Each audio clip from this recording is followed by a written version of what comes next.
Apocalipse 18 diz: E depois dessas coisas vi descer do céu outro anjo que tinha grande poder, e a terra foi iluminada com sua glória, puro plasma e pura luz.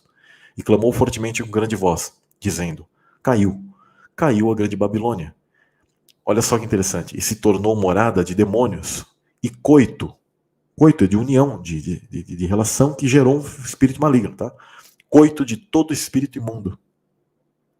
Íncubos e súcubos aqui. Né? E coito de toda ave imunda e odiável. Ou seja, Deus está falando de águia, de coruja, de aves de rapina? Não. Está falando do quê? De seres espirituais que são simbolizados como aves aqui. Assim como os anjos são simbolizados como aves, etc. Os seres viventes está falando de demônios. A Grande Babilônia é um local de morada de entidades de demoníacas. E aí diz: porque todas as nações beberam do vinho da ira da sua fornicação, ou seja, sua prostituição. Os reis da terra fornicaram com ela. Ou seja, a entidade principal deles, que é Semiramis, ou Lilith, ela literalmente se prostituiu. Porque ela não só ficava, inclusive, com os seus filhos, cometendo incesto, ela sempre esteve vindo ao mundo constantemente e se prostituindo literalmente com essas entidades. Fora aquilo que esse culto idólatra de adorar essas entidades falsas, junto com rituais de fertilidade. A sexualidade desenfreada e etc. Completamente imunda. Tá? Completamente imunda. E aí diz: e os mercadores da terra se enriqueceram com a abundância de suas delícias. Percebam que essas delícias estão falando sobre os prazeres, e esses impérios eles sempre foram tidos como ricos. O que eles tinham? Muita comida, muito ouro, muita riqueza, muita energia, orgias, e etc, etc, etc. E aí o verso 4 diz: E ouvi outra voz do céu que dizia: Sai dela, povo meu, para que não sejas participante dos seus pecados, e para que não incorras nas suas pragas. Já Deus fazendo uma alerta para quando essa profecia, para quando esses textos, para quando todas essas escrituras chegassem até nós lembrássemos que estamos aqui no mundo do maligno. E que essa Babilônia ainda está em todo lugar. Israel é o código de cada um de nós. Babilônia é o código do mundo. Então todo mundo que não serve a Deus é Babilônia junto. Assim como todo mundo que serve a Deus é Israel. Quando alguém vem e diz assim: é só Israel que vai ficar e que a igreja... Não, igreja, Israel, tudo é um só corpo. Não existe vários corpos aí. Nesse caso é um só corpo, assim como a Babilônia se torna um só. Todos esses caras eles serão condenados e se tornarão um só corpo com o mal. Assim como nós nos tornamos um só corpo com o bem, com Deus. E aí diz o seguinte: porque já os seus pecados se acumularam até os céus, e Deus se lembrou das iniquidades dela. Tornai-lhe a dar como ela vos tem dado, retribuí-lhe em dobro conforme as suas obras. No cálice em que vos deu de beber, dai-lhe a ela em dobro. Ou seja, olho por olho, dente por dente. Deus nunca mudou. Ele só teve a paciência. Tudo olho por olho, dente por dente. Percebem como que Deus nunca mudou? E aí diz: quanto ela se glorificou em delícias, ou seja, os seus prazeres e tal, esteve, foi-lhe outro tanto de tormento e pranto, porque diz em seu coração: estou assentada como rainha, a rainha dos céus, do mal, a rainha do mal, tá? E não sou viúva, ou seja, ela quer dizer que ela ainda tem seu marido. É interessante que os maçons que servem a Satanás, eu sei que se você é maçom e está assistindo essa live, você fala assim: não, eu não sirvo.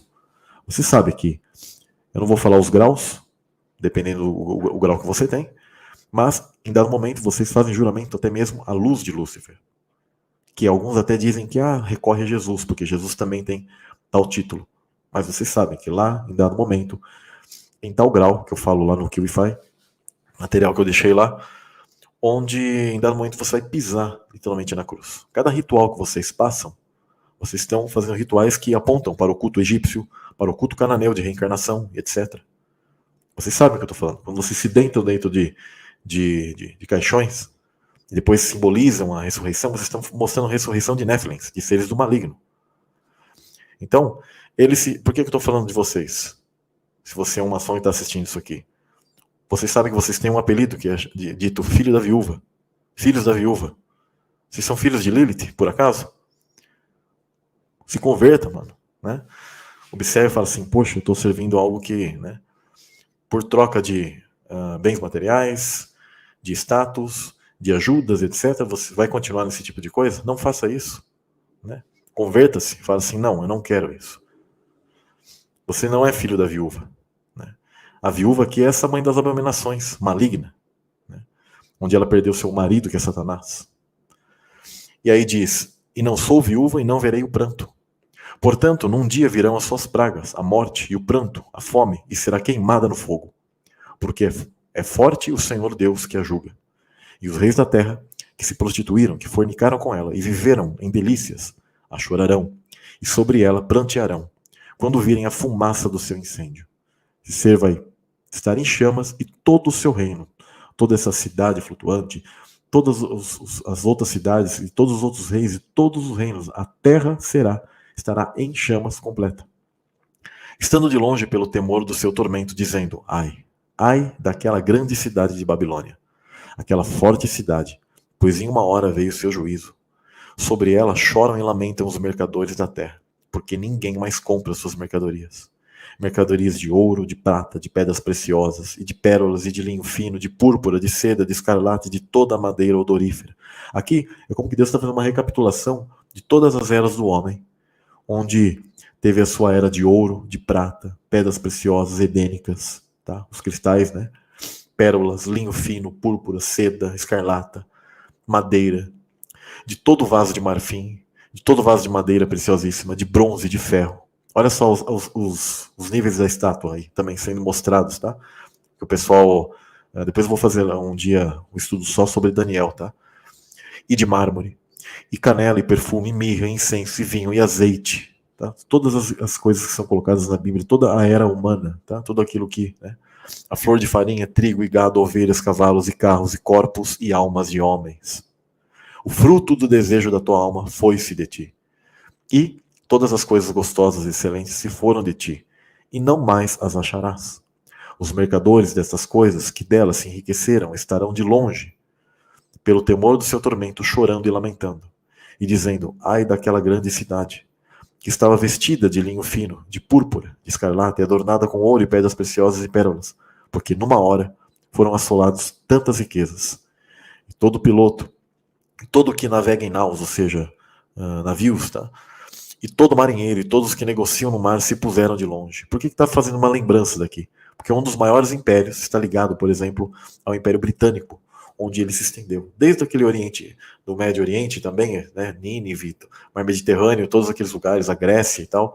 Mas se teve um império grande, grandioso, foi a fase ligada ao ferro, tá? E ao ferro e barro misturado. E como eu já coloquei já em materiais, em alguns tipos de estudos, principalmente no Telegram, né, eu ainda não coloquei esse material em vídeo, mas eu vou fazer, porque uma figura muito importante está vindo aí, que é o rei Charles III, tá? Onde, de maneira pessoal, compreendo que ele faz parte daquilo que nós conhecemos como falso profeta. Tá? Ele fala, por que falso profeta? Porque ele está conectado a alguém que vai influenciar aos próprios judeus a observarem quem será esse anti-messias, se for o caso de nós estarmos já nesse tempo. Eu vejo ele como uma grande figura para isso, porque ele luta pelo Estado de Israel, e os judeus eles esperam duas figuras, o Ben Davi e Ben Yosef. O Ben Yosef é um tipo de messias deles, que está ligado ao falso profeta, que vai levá-los a adorarem uma outra figura. E esse Ben Yosef é alguém que luta por eles. É alguém que sempre se preocupou pelo Estado de Israel, que nós conhecemos hoje o Estado de Israel sionista. E aí existe uma outra figura, que é a figura da besta, onde eles chamam de Ben Davi, que virá esse Messias, né, onde esse vai aplicar um reino e etc. Então eu vejo que todas essas peças estão começando assim, sabe, se encaixar, se somos esse tempo, tá? Mas eu estou falando assim, que aqui está conectado a esse Império Britânico, onde ele teve a maior extensão. Todo o fruto de nós mesmos, por exemplo, Brasil como fruto da questão portuguesa, da navegação portuguesa, e outros, a própria América, né, da colonização espanhola e etc., de Colombo. Na verdade, toda a Oceania fez parte do Império Britânico, a África, né, sempre foi assolada por essa questão do Império Britânico antigo. Eles também tentaram se estender em toda a Ásia, né, e eles estão ligados a todas essas monarquias europeias antigas, essa linhagem antiga maligna. E o próprio Estados Unidos é uma laranja, né, é um laranja do Império Britânico antigo. Então, em outras palavras, é alguém que você não dá muita, eu posso dizer assim, atenção hoje, porque quem são os britânicos hoje? É um país bem desenvolvido, que está entre os maiores do mundo, mas ninguém, né, fala muito. Mas eles ainda estão conectados a tudo que foi o mundo contemporâneo de hoje. E são os que mais estenderam o tamanho de... A própria Oceania inteira hoje, o tamanho de navegação... que o seu império ele se multiplicou e aumentou pelas navegações deles é enorme. Inclusive, até hoje, na Austrália, por exemplo, são celebrados feriados britânicos, né? Aliás, a maioria das bandeiras, por exemplo, da Oceania ainda possuem, né, o símbolo, né, da bandeira da Grã-Bretanha. Então você compreende que até hoje eles ainda influenciaram tudo isso, né? E o nosso mundo contemporâneo faz parte disso. A nação americana faz parte disso até hoje. É um fruto disso e é a nação mais forte. E perceba que eles lutam muito quando tem guerras, Primeira Guerra, Segunda Guerra, né? Eles sempre lutam pelo lado que eles chamam da Israel. E não porque eles são bonzinhos, mas porque eles precisam convencer ao povo que está lá hoje a seguirem e entenderem que eles são bons. O mal sempre vai se disfarçar de bom para poder convencer. Ele não vai chegar de chifre e vermelhão lá, né? O diabo sempre vai chegar como ser de luz e bonzinho, de politicamente correto. E aí é dito o seguinte: e lançaram pó sobre suas cabeças, e clamaram chorando e lamentaram, dizendo: ai da grande cidade, isso aqui eu já fiz a leitura, e diz: alegra-te sobre ela, ó céu, e vós santos apóstolos e profetas, porque Deus já julgou a vossa causa quanto a ela. E um forte anjo levantou uma pedra, como uma grande mó, e lançou-a no mar, dizendo, com igual ímpeto: será lançada a Babilônia, aquela grande cidade, e não será jamais achada. Ou seja, que mostrando que ela será derrubada de algo lá em cima.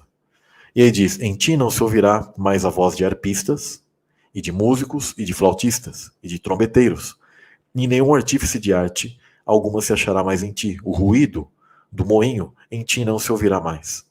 E a luz da candeia não mais luzirá em ti. E voz de esposo e de esposa não mais em ti se ouvirá, porque os teus mercadores eram os grandes da terra, porque todas as nações foram enganadas pelas tuas feitiçarias. E nela se achou o sangue dos profetas e dos santos e de todos os que foram mortos na terra. Ou seja, é o ultimato para essa entidade e para o seu reino.